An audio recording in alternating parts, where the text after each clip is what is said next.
Dry day भाग एक प्रसिद्ध मद्यपी म्हणजे गॉन केस, कामाचा नसलेला, उपयोगाचा नसलेला एक प्रसिद्ध मद्यपी आपल्या मद्यपानावर नियंत्रण ठेवून नसल्यामुळं, त्याचं व्यसन सुटत नसल्यामुळं, दारू सुटत नसल्यामुळं यंदाही यावर्षी 31 डिसेंबरला पुन्हा प्रत्येक वर्षाप्रमाणे शपथ घेतो की आज आपण शेवटची दारू पिऊ आणि येणारा उद्याचा नवीन वर्षाच्या नवीन दिवसापासून मद्यपान करण्याचं सोडू.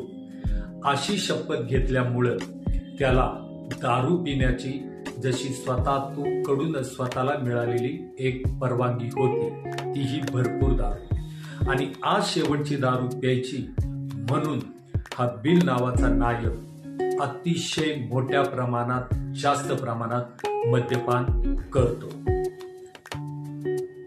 पण काल दारू सोडायची म्हणून यथेच्छ दारू पिल्यामुळं दुसऱ्या दिवशी अर्थात 1 जानेवारीला तो पूर्ण हँगओव्हर मध्ये असतो आणि हँगओव्हर घालण्यासाठी त्याला मद्यपान करणं हे गरजेचं असतं.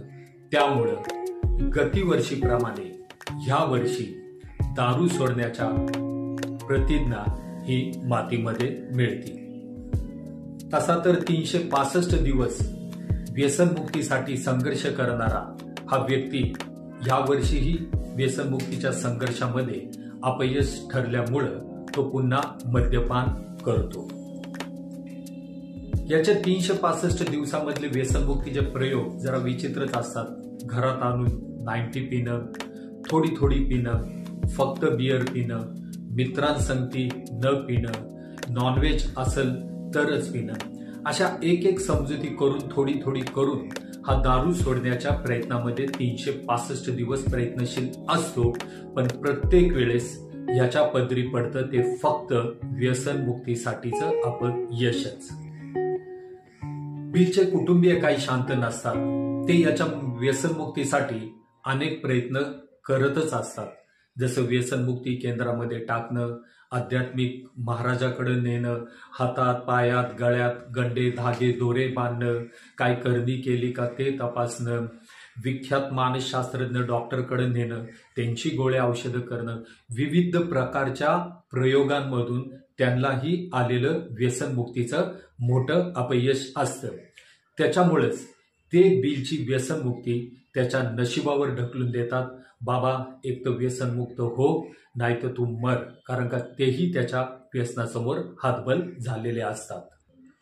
श्रद्धा, अंधश्रद्धेतून आलेलं व्यसनमुक्तीचा प्रत्येक प्रयोग फेल गेल्यामुळं आता बिलची व्यसनमुक्ती ही नशिबावर येऊन थांबलेली असती, तेही बिलच्या नशिबावर. आता बिल दारू सुटत नाही म्हणून दारू पिणारा दारुडा असतो, दारू सुटत नाही म्हणून. पण दारू पिऊनी तो सातत्याने एखाद्या झुरळाप्रमाणे सातत्याने प्रयत्न करत असतो, चालत असतो, थकत नाही, थांबत नाही, तर चालत असतो, व्यसनमुक्तीचे प्रयत्न करतच असतो.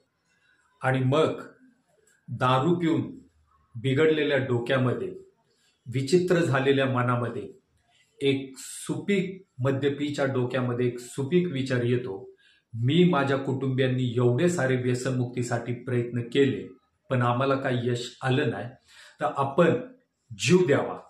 पण जीव देण्यास अगोदर आपण एक शेवटचा व्यसनमुक्तीचा प्रयत्न करावा. तो म्हणजे आता दारूकडे जावं, अर्थात मद्यराणीकडे जावं आणि तिला म्हणावं की बाबा, माझ्याकडनं दारू सुटत नाही, आता तूच माझं व्यसन सोड. आणि मित्रांनो, एक हितून ओतपोत हसवणारी, गंभीर करणारी, व्यसन काय आहे सांगणारी ह्या कादंबरीचा सुरुवात होत आहे. तर पाहत राहा ही विनंती.